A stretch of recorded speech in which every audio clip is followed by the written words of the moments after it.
A Russian man claiming to hold top-level secrets about Russian advanced bombers has just turned up at the U.S. southern border, seeking asylum. The man claims to have been an engineer at a production facility over in the city of Kazan, and he says that he possesses top-secret information about the White Swan Tu-160, which is the most advanced bomber in the Russian arsenal. U.S. border officials, they interviewed the man, and they determined that his story was in fact credible and eventually passed him off to the FBI, who are still in the process of interrogating him right now. However, analysts have pointed out that the fact that the story was even leaked to the public is an indication that perhaps the American government is encouraging other Russians who also hold top-level secrets to also escape to America. And if you thought that was interesting, well then you should click on that button below this video and check out Epic TV, one of the best no-censorship video platforms on the internet. On there you will find awesome programs like American Thought Leaders. We've now been, for 2 years, trying to obtain the unredacted emails. We're down to the last 50 pages. So that's where all the incriminating evidence is. Crossroads. One of the big things happening right now is what's taking place with Russia and China. Counterpunch. You will see information you've never seen anywhere else. Facts Matter. I'm your host, Roman from the Epic Times. Stay informed, and most importantly, stay free. As well as a plethora of great documentaries, wholesome movies that you can enjoy with your whole family. If I reach 1 hour, I accomplish something. Cooking programs, and my absolute favorite, programs about traditional art and traditional music, which can honestly uplift your mood and fill you with hope for the future.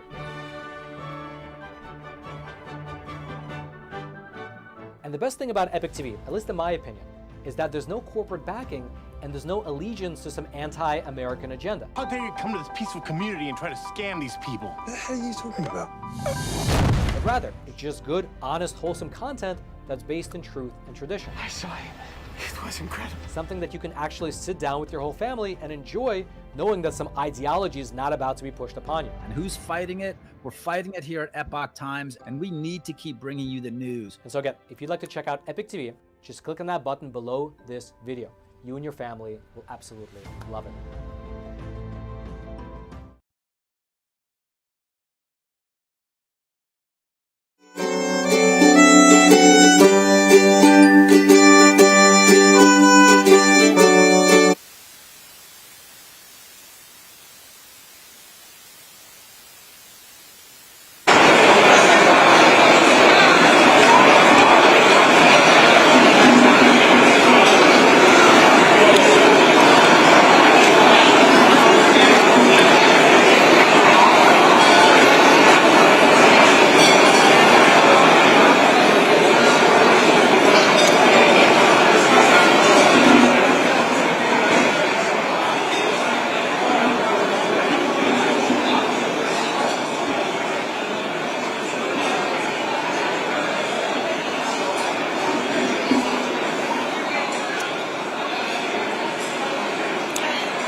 Ready?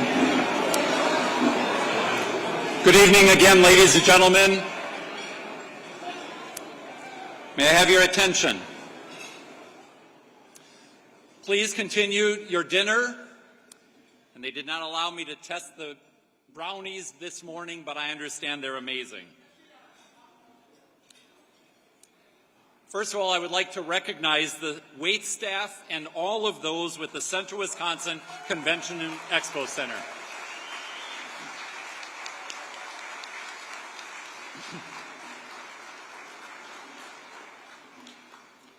Next, I would like to recognize the many volunteers who helped to organize tonight's event. And the Republican Party of Marathon County leaders in attendance, please stand to be recognized.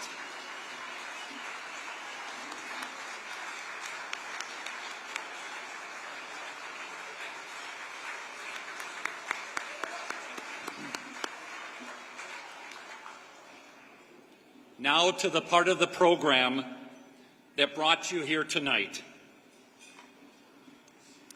Congressman Tom Tiffany represents the 7th Congressional District of Wisconsin. Tom Tiffany was elected in May 2020 in a special election for this seat.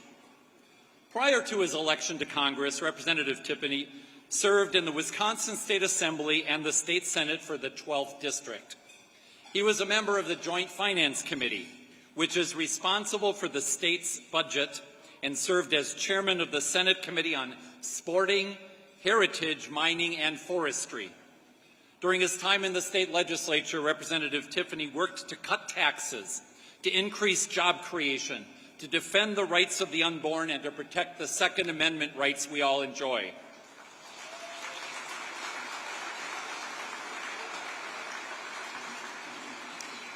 Representative Tiffany has deep roots in the 7th District. He grew up on a dairy farm near Elmwood, Wisconsin, and graduated from the University of Wisconsin River Falls with a degree in agricultural economics. He is honored to represent the people of northern and western Wisconsin by restoring freedom to create a more prosperous America. Ladies and gentlemen, please welcome Congressman Tom Tiffany.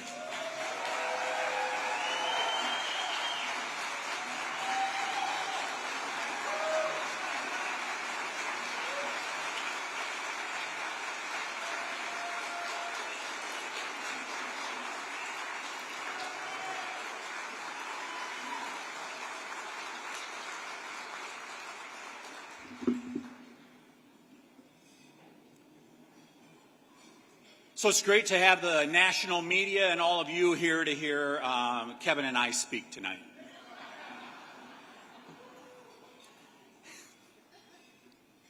Now, I want to say a big thank you for the leadership, Kevin, that you're providing here in Marathon County. People that helped put this together tonight, thank you. You were diligent in planning, making sure all the details were taken care of. Thank you so much to the Marathon County Republicans for hosting this tonight.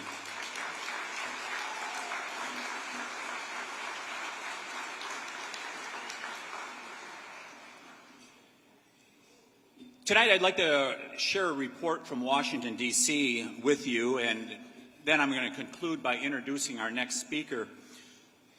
I'm a bit concerned. We recently did a hearing in New York City. You may have saw that, those of us on the Judiciary Committee.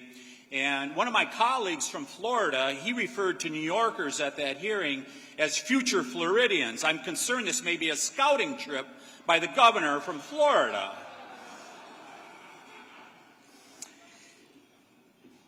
So it's 3 years ago this month that you sent me to Washington, D.C. And in the first 2.5 years, here's what happened. The cost of living skyrocketed. Democrats fought for bigger welfare checks and smaller paychecks for working Americans. President Biden, in his very first action, January 20th of 2021, he shut down the Keystone Pipeline, leading us back to energy dependence. He opened up the pipeline to Panama, where millions of people, larger than the population of the state of Wisconsin, have come in illegally to our country. Today's Democrat Party puts illegal aliens first and Americans second. Every state is now a border state. In Joe Biden's America, Title IX is ended. You know, I think about it, Chris and I, by the way, my wife Chris is here tonight. Thank you for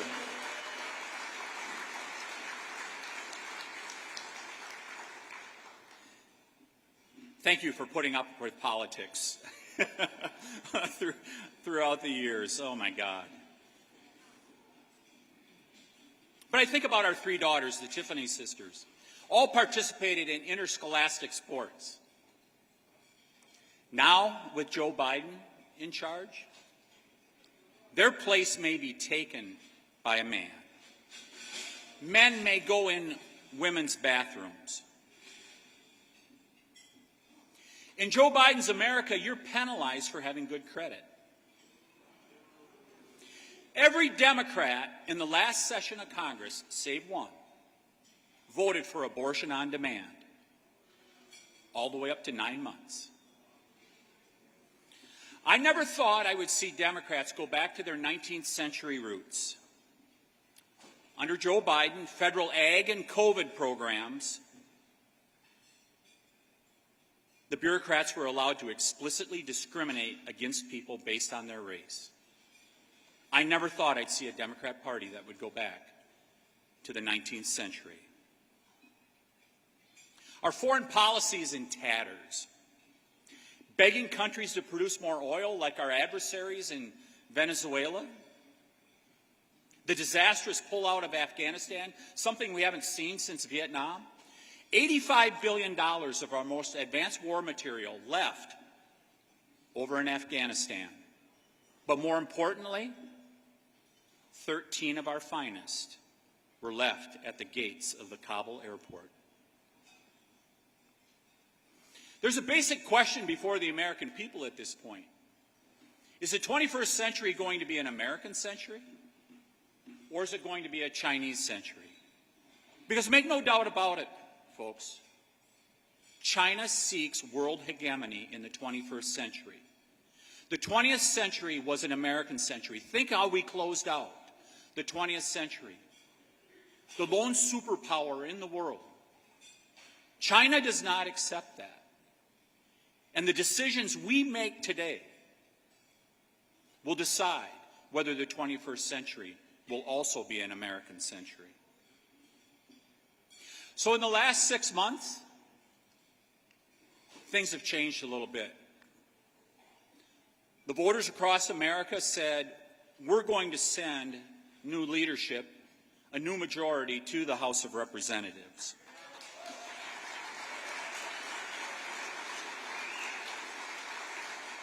And you know, we got off to kind of an interesting start, 4 days and 15 votes. In fact, I received a number of texts from people sitting right in this room. What the heck are you guys doing? It appears to be chaos. It appears you don't know what you're doing. But I got to tell you, led by many of my colleagues in the Freedom Caucus, and by the way, one of the originators of the Freedom Caucus is right here tonight, Governor Ron DeSantis.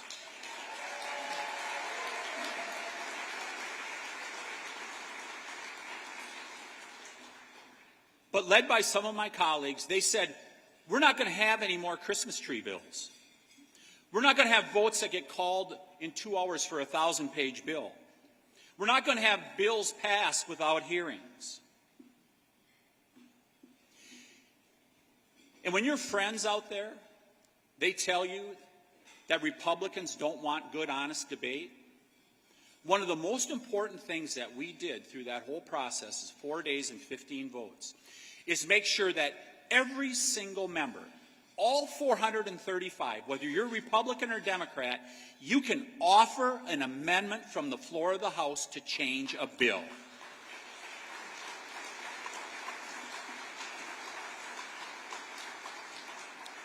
Nancy Pelosi's one-person rule is over.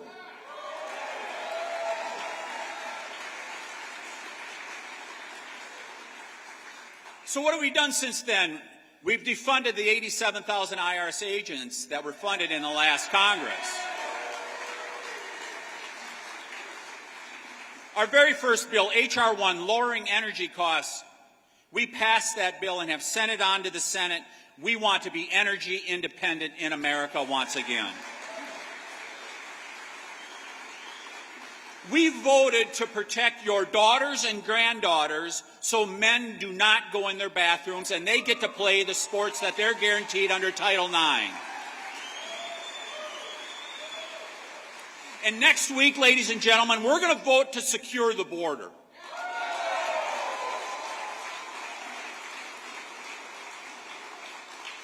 Two weeks ago, I sit on the Judiciary Committee. 2 weeks ago, we passed the strongest secure the border bill in the history of the United States of America.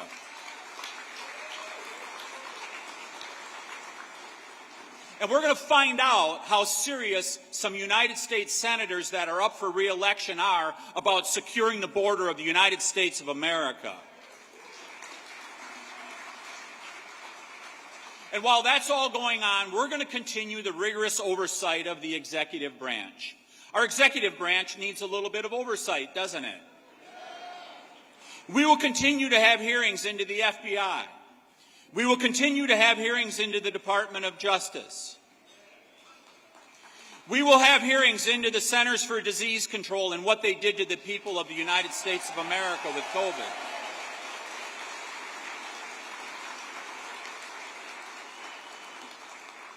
And yes, ladies and gentlemen, we will have hearings into the Biden family and what they did.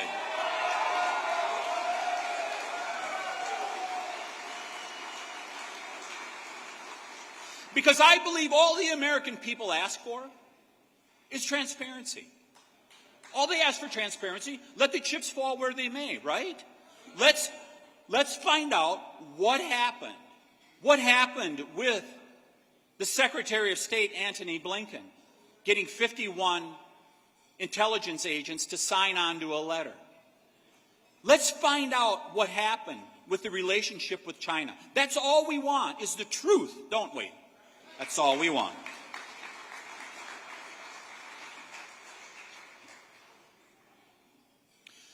So right back here in Wisconsin, wouldn't it be nice to initiate the Florida blueprint right here in Wisconsin?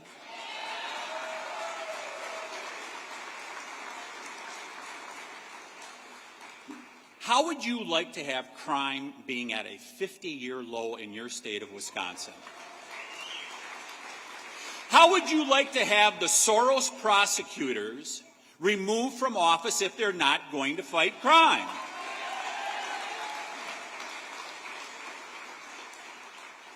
And yes, John Chisholm, we are talking about you in Milwaukee County. Wouldn't you like it if you had a state that chose to educate your children, not indoctrinate them? Wouldn't it be nice to be a state where woke goes to die? And wouldn't you like to be in a state that says we do not find it acceptable to have human trafficking and illegal immigration going on in our state?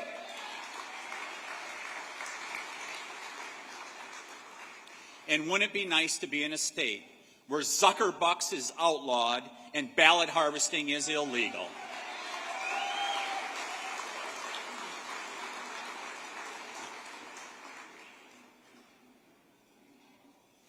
So we got a big task in front of us here in Wisconsin. Let's not sugarcoat it. Last fall and this April, we had some successes, but we didn't have nearly enough successes.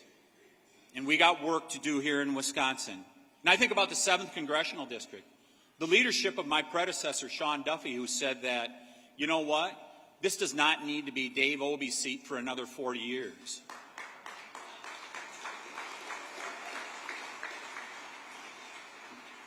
He started, and we've been ramping it up, election after election after election. And with the help of folks like you, we continue to drive our vote totals higher and higher in the 7th Congressional District.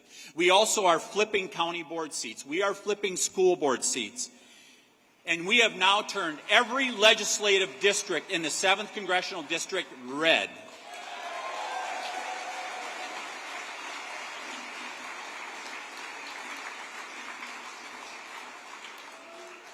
I don't know if you all know this, but we had 3 blue districts left up in northwestern Wisconsin. With the work of my team and people like you, we were able to flip those final 3 districts red here in northern and western Wisconsin. But I'd like you to think about, wouldn't it be great if we could turn over the next couple years 1 in 10 voters in Wisconsin that have not been voting with us, wouldn't it be great to get them to vote with us in 2024, in 2026? Because our guest tonight did that in 4 short years in Florida. Think about it. Florida, one of the largest states in the country, he only won by 32,000 votes in 2018. I mean, that's like winning by like 5,000 or 7,000 votes in Wisconsin. That is a nail-biter. But by standing by his conservative principles,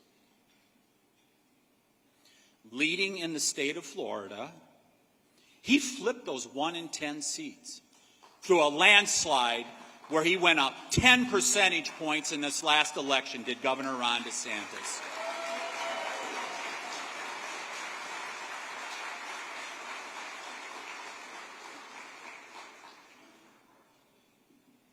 like to introduce you tonight our special guest from the state of Florida, who's showing how it's done to the rest of the United States of America, the governor of Florida, Ron DeSantis.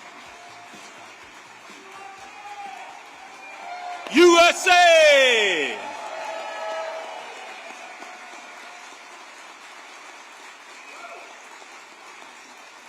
Hey, so we got the governor down to Mullins Cheese after he got off the plane in Mosinee, and Joey said that Wisconsin cheese. You bet. Good stuff. Good stuff. Well, tonight I want to send something home for Casey, and the kids. If you all remember, the theme of my campaign last year was America is in a pickle. And my mother, 91 years old, makes the best dill pickles in the United States of America, and here they are.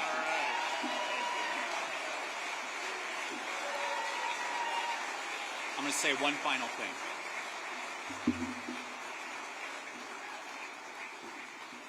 Governor, I'm just going to say this. Your staff is going to want to open those pickles on the way home tonight. Those are for Casey and the kids.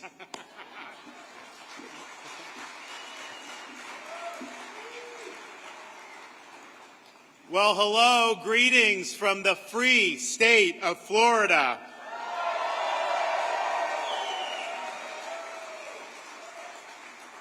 Thank you, Congressman, for the great introduction. Also, we have Glenn, who I serve with. You guys have some great members of Congress here. I've also been able to meet with some of the state legislators. You have great state legislature in Wisconsin. Just need to add that governor, and you'll be in much better shape. The hospitality's been fantastic. People here are so nice, and I always enjoy spending time with folks from Wisconsin. As governor of Florida, usually that just means I go to Naples in winter, and half of Wisconsin is down there, but it's great to be visiting the real thing.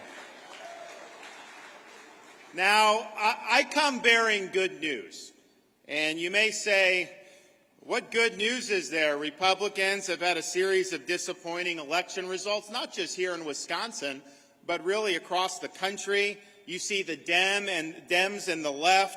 They are absolutely ruining communities all across this nation. And, of course, Joe Biden has done more to damage this country in 2.5 years than any president in our lifetime. So what's the good news? The good news is the state of Florida and what we've achieved shows Republicans can win again.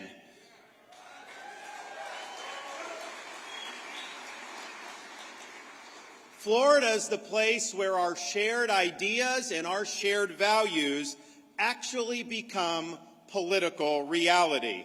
In Washington, D.C., and in many states across this country, big conservative policy victories are few and far between. In Florida, we deliver big victories every single day.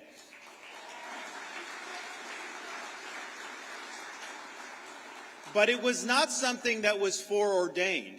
And when I ran for governor, Florida was a great state. There were a lot of good things going on. But it was the single most pivotal swing state. It was basically like Wisconsin is now, very evenly divided. And I came in, as the congressman mentioned, by 32,000 votes. That was less than 0.5%. But the thing about that was not out of the ordinary for Florida. If you go back the previous 10 years, in 2010, 12, 14, 16, and then my election in 18, the governor races, the president races, they were all decided by about 1 percentage point. And that's just the state that we had. And so people told me when I was getting ready to take office, Governor, you got to understand this state has a very delicate political balance. You got to be mindful of that. Don't rock the boat. Keep your head down. You don't want to make too many waves, because if you do that, you could end up losing a little bit of support, and then guess what? You give the Democrats the upper hand. And honestly, it was not crazy advice. It was advice that I understood, but it was advice that I rejected.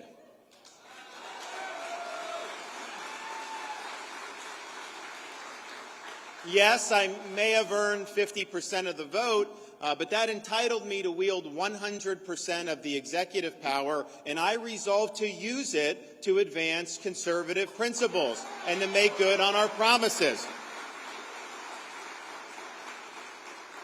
And I resolved to do that without looking at any polls to tell me what positions to take. And to this day, we have never taken polls on any issues that I've addressed as governor. A leader is not captive to polls. A leader gets ahead of polls. A leader sets a vision, executes on that vision, and delivers results. That's when you can look at the polls. We also understood that going in, as a governor or any executive, you can have great ideas, you can make great decisions. You can't do it alone. You have to surround yourself with a cadre of people who put the mission first, who share your values, and are not bringing any other agenda to serving in the administration. So we let it be clear on day one, anyone signing up with us, if your agenda diverges from our agenda, there's the door. Take a hike right now.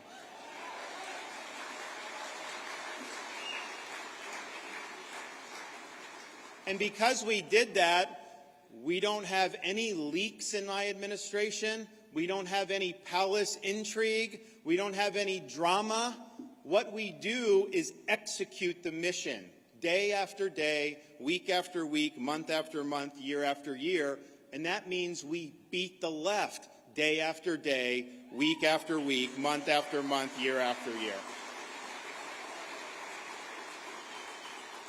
I also said I am not going to be like some of these Republicans who get into office and they're almost like potted plants. They get there, they don't do anything. And look, sometimes just elected officials, they want to be liked, and at the end of the day, anytime you make a decision, some people like the decision you make, and some people don't like the decision you make. And so if you're leaning in on issues, making a lot of decisions, yes, there are people that may not like those decisions. So sometimes it's safe to just kind of sit back, not get into the fray, and let issues come to you. My view is we can't afford to do that. We're going on offense. We are going to make sure that we identify issues, we get ahead of issues, and we bring victories home. And I sat in the desk the first day I got inaugurated governor, and I looked around the office, in the governor's office, and I told myself, I don't know what SOB is going to succeed me in this office, but they ain't going to have much to do. I'm taking all the meat off the bone, and we're going to bring it home. And then the final thing I recognized going into office was this. A lot of offices are important, but when you're in an executive position like a governor, it's not enough to just be right on the policy. That position requires you exercise leadership. And leadership means that you're willing to do the right thing in the face of intense criticism and opposition. It means you may have to take positions where you are standing all alone to do what's right. And so when we got in after about a year in office, we ended up having to face COVID-19.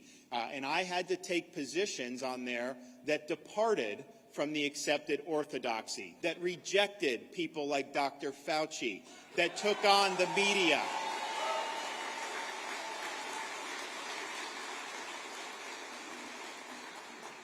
And I was doing this stuff, whether it was businesses, schools, all this stuff, and I was getting hammered by corporate media outlets, by the left, even by some Republicans, by bureaucrats. And a lot of people that were really good supporters of mine were like, man, you got to do something else because you're getting killed on this. You're not going to be long for this world politically if you keep going down this road. But to me, leadership is understanding that you got to care more about protecting the jobs of the people you represent than in protecting your own job or your own political hide. And I didn't know how it would shake out politically, but I was resolved that I would be able to look into that mirror, knowing that the decisions I made to protect people's freedoms and jobs and businesses and education, that those were the right decisions, and let the chips fall where they may. And ultimately, as a leader, you've got to be willing to do what's right, regardless of the political consequences. So as the congressman mentioned, you fast forward 4 years, we had won by 32,000 votes, less than half a percentage point. 4 years later, after leading with conviction, after being bold, after leaning into issues, after doing things that political prognosticators would always say I was making some type of mistake, we didn't win by 32,000 votes. We won by over 1.5 million votes.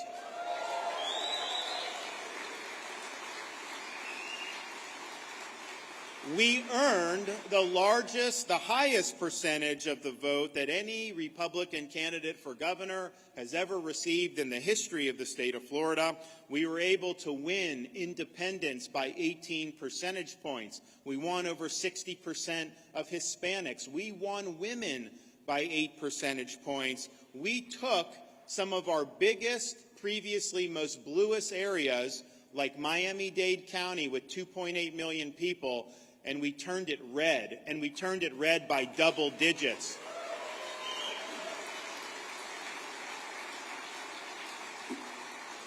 But it's not just me. I mean, I was leading the ticket, and obviously I had to win my race, but I had a responsibility to make sure that a rising tide lifted all boats, that we're able to sweep the legislative races, school board races, and on down the line. And we now, in the state of Florida, have strong supermajorities in both houses of the Florida legislature. We got involved in funding school board races, 34 of them, and we were able to elect 29 conservative school board members all across the state of Florida.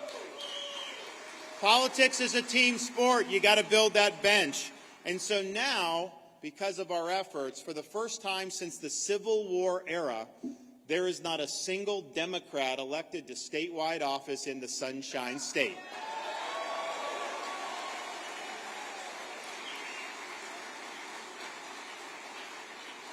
So this was a historic drubbing of the Democrat Party in Florida, and I quote from a headline from one of the legacy media outlets after the election, quote, "There's no plan, there's nothing. Florida Democrats in despair about the future." That is what you call winning as Republicans. But here's the thing. Winning elections is great. There's so much punditry that goes into it, so much hand-wringing, all this other stuff. But winning really just gives you the opportunity to make good on your promises. And I don't believe politics is entertainment. I don't believe politics is about building a brand or about virtue signaling on social media. Ultimately, politics is about winning and about producing results for the people you represent. And we have produced results and won in Florida in ways that are second to none. We are the nation's fastest growing state. We are the #1 state with net in-migration. Some of your fellow citizens are part of that migration. We are #1 in the nation for new business formations, #1 for education freedom, now #1 in education overall by U.S. News and World Report, #1 for parental involvement in education.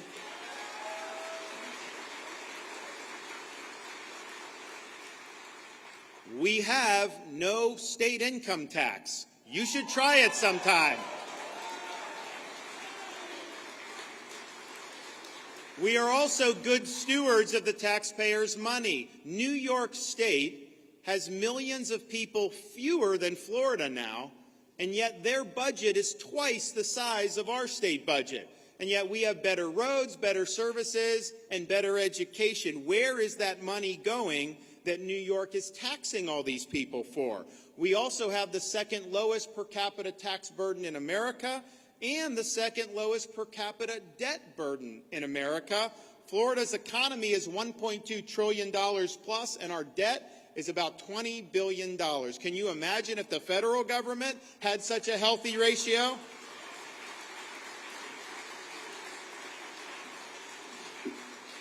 And we've also posted the largest budget surplus in the history of the state of Florida. And I'm just proud of all the success we've had.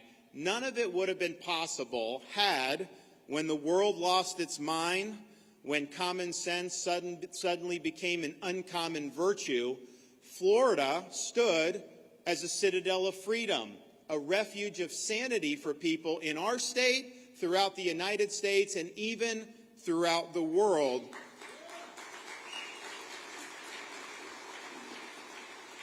We refused to let our state descend into some type of Faucian dystopia where people's livelihoods were destroyed and their freedoms were curtailed. No, we chose freedom over Fauciism.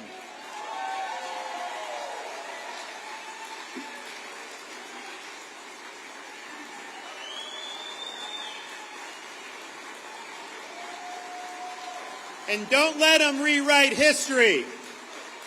Fauci was wrong, and we can never let this happen in our country again.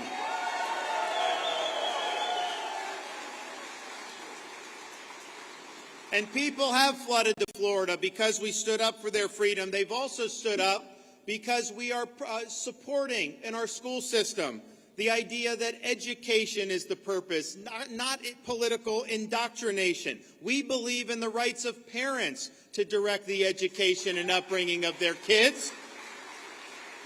We believe in the idea that parents have a right to know what curriculum is being offered in the school and understand what books are in the library. And when we give them the power to be able to object to things that are not appropriate, you have the left and the media try to attack as saying you're, quote, banning books. I can tell you, you can buy whatever book you want in Florida, but when you have books in school that are pornographic, that are inappropriate for age, parents have every right to know that, and they have every right to object. I did an event to highlight this, and we called it Exposing the Book Ban Hoax, because that's what it is, what the media is trying to do with the narrative. But before we did the press conference, I just played on the screen the images from the books that the parents were objecting to. The media, local news stations, had to cut their feed because they said it was too graphic. Well, if it's too graphic for the 6 o'clock news, how is it appropriate for a 10-year-old school child?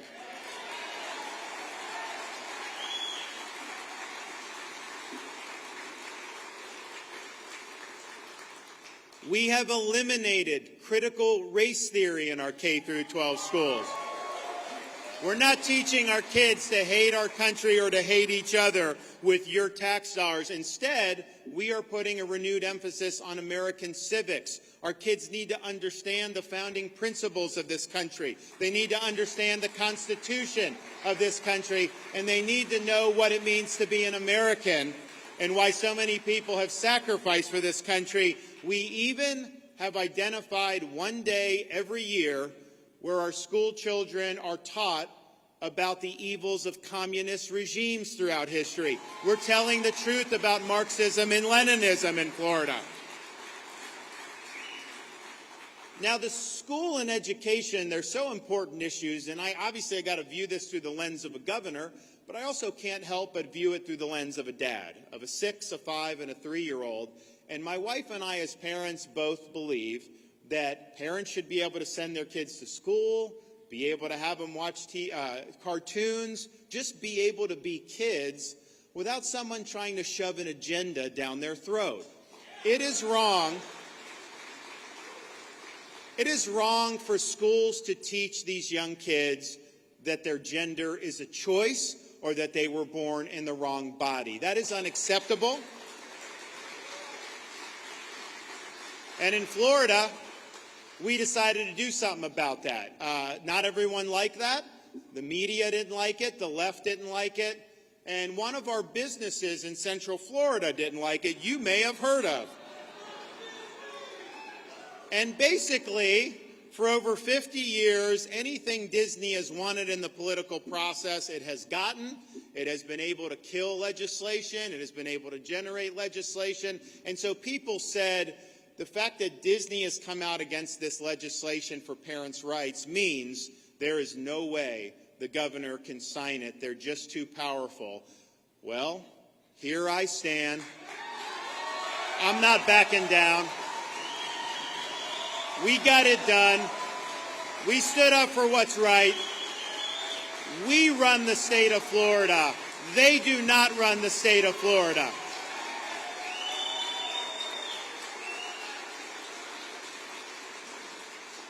And they are no longer permitted to govern themselves in the state of Florida. They are going to be held accountable, and there's a new sheriff in town.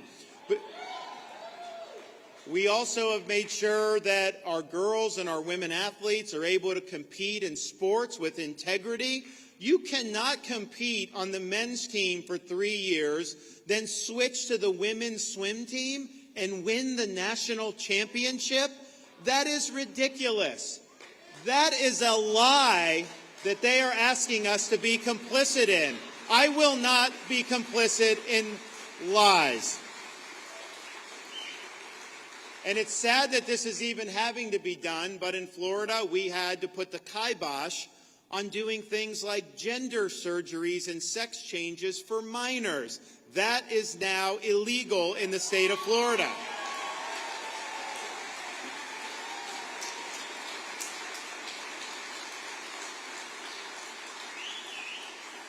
Florida is also leading on ensuring that we have a higher education system that is focused on the pursuit of truth, academic rigor, and giving students the foundation so they can think for themselves and be citizens of our republic. Higher education is not to impose political ideology. It is not to foment political activism or social justice.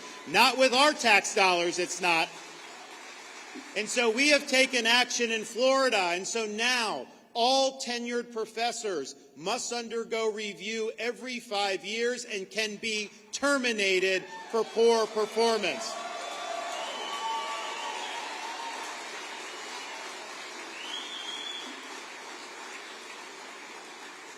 And we are in the process of eliminating at all of our public universities this DEI. They say it's diversity, equity, and inclusion, but that's just a facade to impose ideology on the student body. No, DEI as practiced is better characterized as discrimination, exclusion, and indoctrination, and that has no place in our public institutions.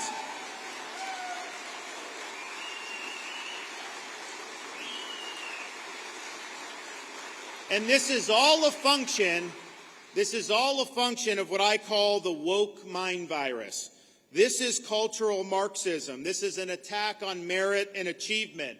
Woke is a war on the truth. Don't tell me things like babies are born racist and that men can get pregnant. That is not true, and we cannot have a society that's founded on things that are not true. And because woke represents a war on the truth, we must wage a war on the woke.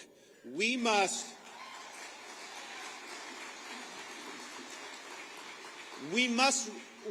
reject the weaponization of the economy under the guise of ESG, environment, social governance.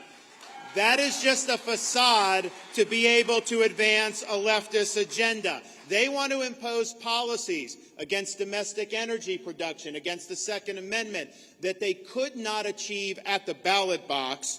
And if we let them get their way and use corporate resources to advance their partisan agenda, winning elections will be a small consolation. They will be able to have made an end run around the constitutional system, and they will have governed in a way that they are not held accountable. We also reject the weaponization of the criminal justice system in service of leftist ideology. You do not defund law enforcement. You don't let rioters burn down cities.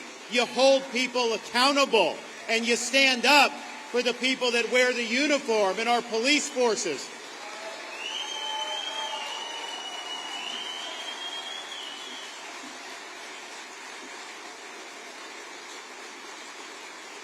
And I can tell you this, in Florida, if you riot, if you loot, if you engage in mob violence, don't expect to be treated like they treat them in Portland, where they take their mug shots, slap them on the wrist, put them right back on the street. No, in Florida, you do that, you're getting the inside of a jail cell because we are holding you accountable. We reject policies like eliminating cash bail, where they put the criminals right back on the street like a revolving door. We reject jailbreak legislation, where they let criminals out of prison early, many of whom reoffend again. And we reject the idea that you can elect district attorneys, usually funded with large contributions from people like George Soros, who pledge to defy the law, who pick and choose which laws they think should be enforced. No, when we had somebody like that in Florida and Tampa that said he wasn't going to enforce duly enacted laws, I removed him from his post.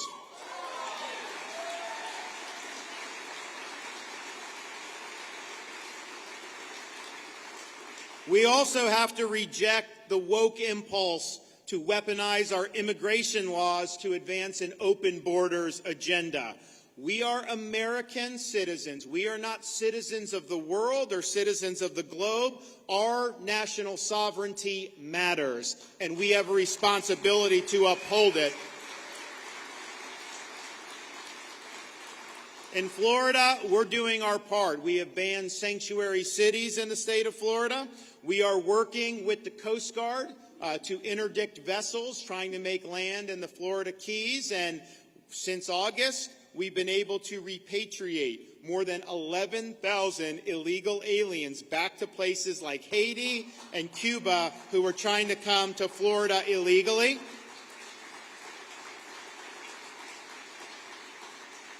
We think it's an important issue. You know, the corporate press does not like to talk about the open border. They don't like to talk about all the carnage that's happened. The only time they really got interested in this is when we had 50 illegal aliens show up in beautiful Martha's Vineyard. Then they got very, very upset.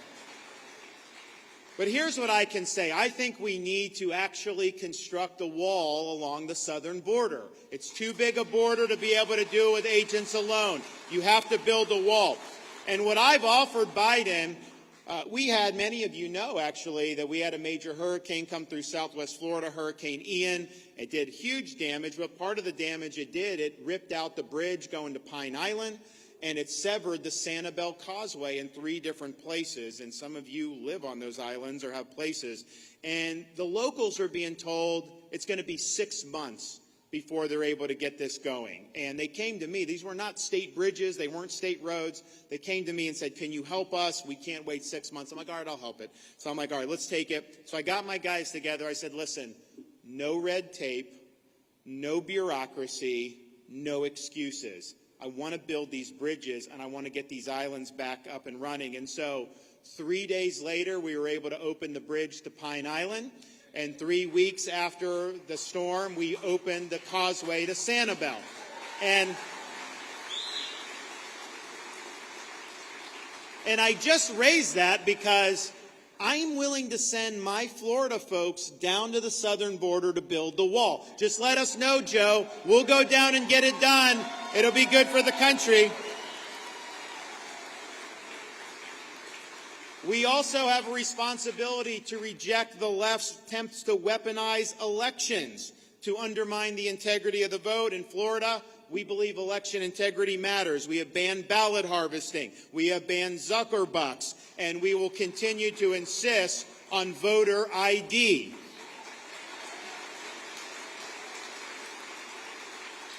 So we recognize the woke ideology for the threat that it is. And in Florida, we have resolved to fight them across the board. We fight the woke in the legislatures. We fight the woke in the schools. We fight the woke in the bureaucracy. We fight the woke in corporate America.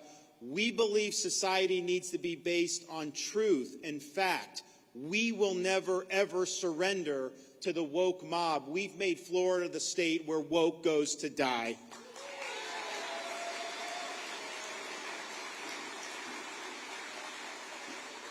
Now, I mentioned that winning elections is not an end of itself. It gives you an opportunity to be able to make good on the promises that you made. And what I try to do in Florida is make big promises and then exceed what I promise and what we deliver. And I can report our legislature just ended its session yesterday. We've had 2 special sessions leading into that. So this 6-month period, I would say to you, has been the greatest period for conservative policy in the modern history of the Republican Party. Just listen to what we've done in the last 6 months. We have officially kneecapped ESG in the state of Florida. We have enacted universal school choice education savings accounts for every parent in Florida. We have prohibited the CCP from buying farmland and other land near critical infrastructure. We have expanded our pro-life protections by enacting the heartbeat bill. We've bolstered Second Amendment rights by enacting constitutional carry. I will soon be signing a ban on central bank digital currency in the state of Florida. We've produced twice the number of tax relief as the previous record, including family-friendly relief that has eliminated sales tax permanently on all baby items, strollers, cribs, wipes, diapers. You raise your kids tax-free in Florida. We've bolstered our reputation of being the best fishing and boating state by enacting record conservation measures for our Everglades and our streams and our beaches. We have enacted the death penalty for pedophiles. They need to be brought to justice.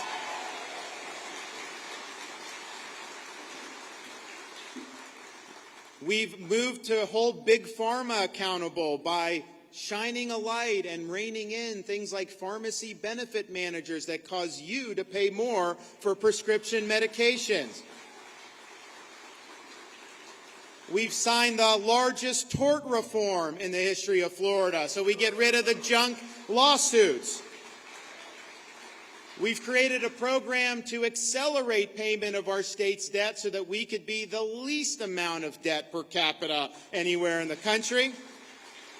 We've increased pay for police and fire, and we've made sure that people that deal fentanyl to children are treated like the murderers that they are. They're going to prison for life. We have revoked Disney's self-governing status once and for all. We will be signing very soon what even the New York Times admitted was the strongest measures against illegal immigration anywhere in the United States. We secured a record amount of funding, over $1 billion, which is a Florida record by far, to increase teacher salaries, but we are not allowing any of that money to go to the union. We're doing paycheck protection. No automatic deduction of union dues for teacher union.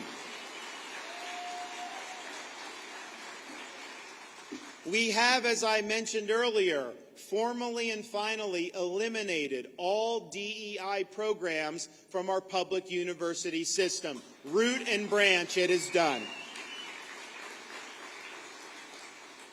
We put the kibosh on this pronoun Olympics in our schools. No requirements of pronouns in the state of Florida. We're going to live like we've lived our entire lives. And finally, we took everything we did with COVID to protect people's medical freedom. We've expanded those protections and made them permanent. You will never have a biomedical security state in the state of Florida. So look, this is a big contrast with Washington, D.C. What is Washington, D.C. doing? They're spending. They're racking up debt. They're fueling inflation. How are they spending your money? Look at this. They are doing $850,000 for, quote, the rights of gender-diverse people in Bangladesh.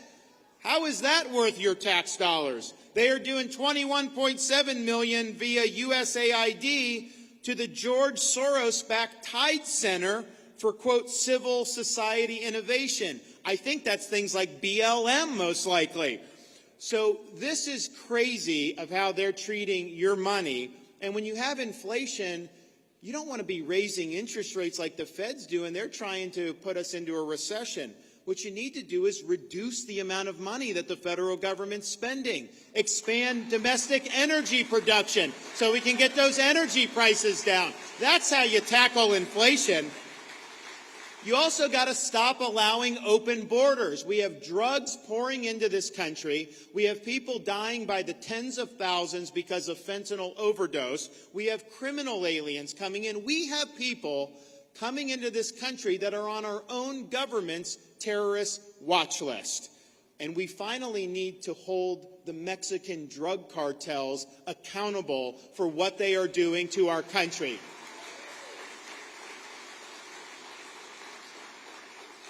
We also see in Washington an unaccountable, weaponized administrative state. This is a perversion of constitutional government, and it represents a grave threat to all of our freedoms. This entrenched bureaucracy does not serve the people. Instead, it looms over us and imposes its will on us. If you want to preserve our constitutional system and freedoms, you need to bring the administrative state to heel, and Republicans need to do that. And I think it's important because if you look at what's down the pike in 2024, I can tell you this, the left's playing for keeps. If they are able to win the White House again, they will most likely maintain control of the Senate and will have a great chance to flip back the House of Representatives. And if they have that trifecta, what are they going to do? They are going to try to pack the U.S. Supreme Court. They are going to try to eliminate the Electoral College. They are going to try to make Washington, D.C. a state.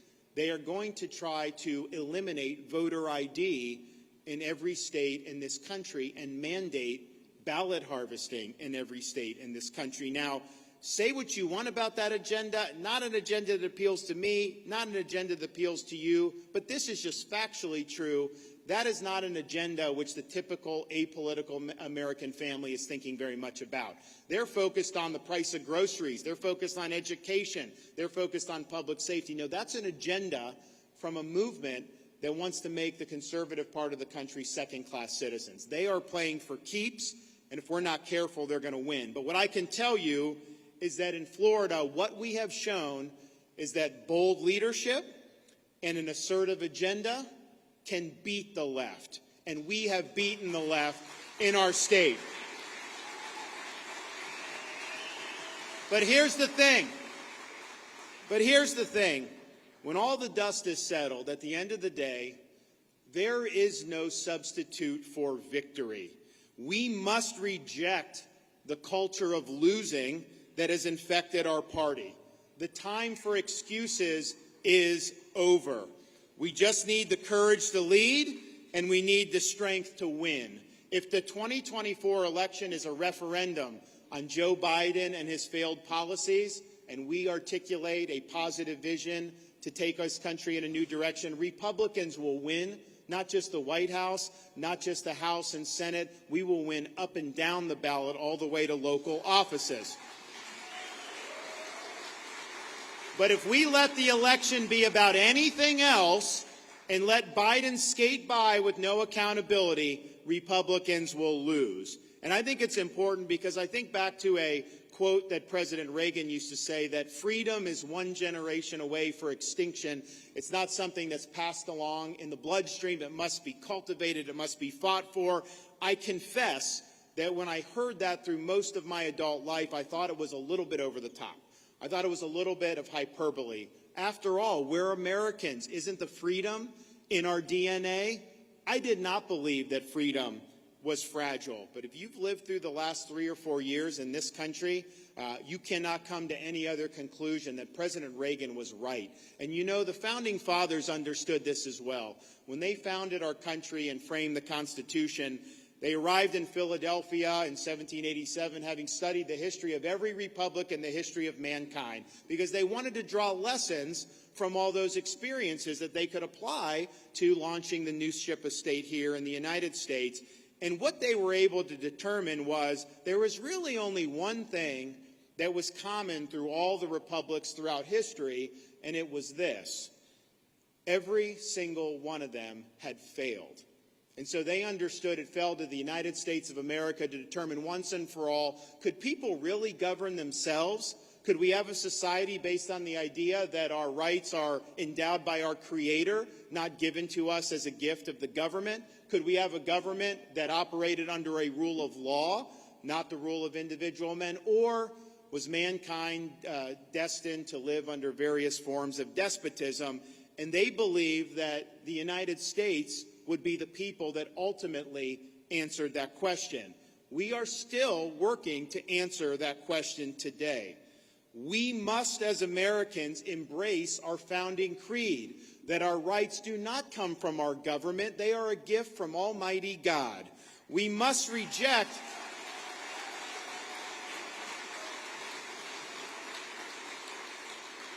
the idea that self-government can be subcontracted out to, quote, experts and bureaucrats who show no interest in our freedom or our basic humanity. We must insist on the restoration of time-tested constitutional principles so that government of, by, and for the people shall not perish from this earth. We have a responsibility to preserve what the father of our country called the sacred fire of liberty. It's a fire that burned in Independence Hall in 1776 when 56 men pledged their lives, their fortunes, and their sacred honor so that they can conceive a new nation born in freedom. It's a fire that burned at a cemetery in Gettysburg when our nation's first Republican president pledged this nation to a new birth of freedom. It's a fire that burned in the beaches of Normandy when a merry band of brothers stormed the shore of France, defeated the Nazis, and saved the world. It's a fire that burned at the foot of the Berlin Wall in 1987 when a strong president stood and said, "Mr. Gorbachev, tear down this wall."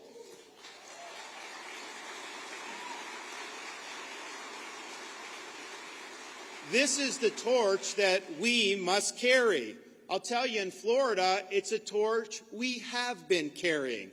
We don't shy away from this responsibility. We welcome it. So many people have sacrificed so much over so many generations so that we have an opportunity to be free. We owe it to them to fight for what they sacrificed for. I believe decline of this country is a choice. I believe success for this country is attainable, and I know that freedom is worth fighting for.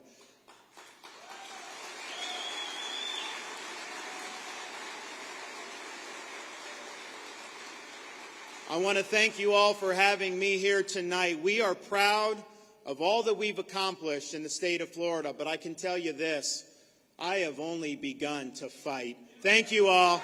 God bless you. God bless the great state of Wisconsin. We'll see you in Southwest Florida, most of you, I'm sure. God bless you all. Thank you. Thank you so much.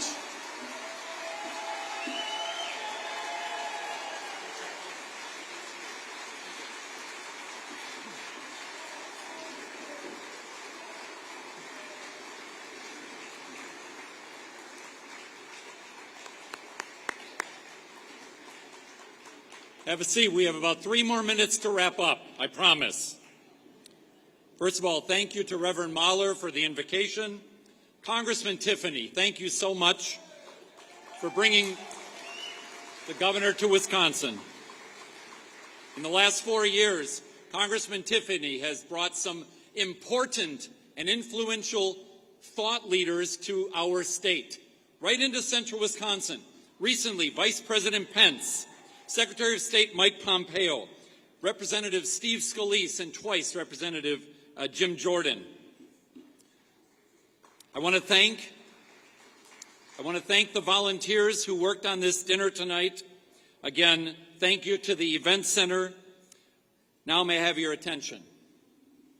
I know I said the books were not for you to take home. But indeed, first, there are a handful of books, fewer than 24, available for sale after the program up here in the front, $25 cash. However, the books on your table, 2 for most of the tables, and for the people in the last 3 rows, there should be 3 books on your table. If you are one of the lucky guests, you are going to get to take the books home tonight. Beneath your chairs, be patient, be patient. We're going to have the lights come up in a moment. Beneath your chairs are some stars, red, blue, green, or yellow. If you are sitting on a chair, be patient, please. You get to take home one of the governor's books, Compliments of the Republican Party of Marathon County. Next, if when you turn your chair over and you're in the last 3 rows or 4 rows, I don't exactly remember, if there's a smiley face sticker, not one of the star stickers, there are 12 stickers in the back, you will take home one of the ferns that are adorning the stage up front. Please come up after dinner to retrieve your fern. Lastly, if you purchased raffle tickets, please take out your raffle tickets. There will be 2 winners. We're not going to belabor the point. We've already drawn the tickets. There are 2 winners for this 50-50 raffle. We sold, thank you to Rick and Mark, $1,720 worth of tickets. So we're going to raffle off $860 of that money to 2 winners. The first ticket winner for $500 is ticket number 101162. The second winner for $360 is ticket number 101063. 101063. Is there a second? Where's the second winner? Okay, thank you. Ladies and gentlemen, thank you for being our guest tonight. The governor and him sharing his blueprint for America's revival is exactly what we've watched play out in the free state of Florida. Safe travels. Ladies and gentlemen, thanks for being part of the 2023 Lincoln Day dinner. Have a good evening.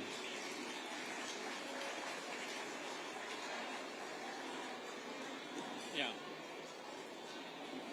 If you are a winner, come up to the front, please, with your raffle ticket.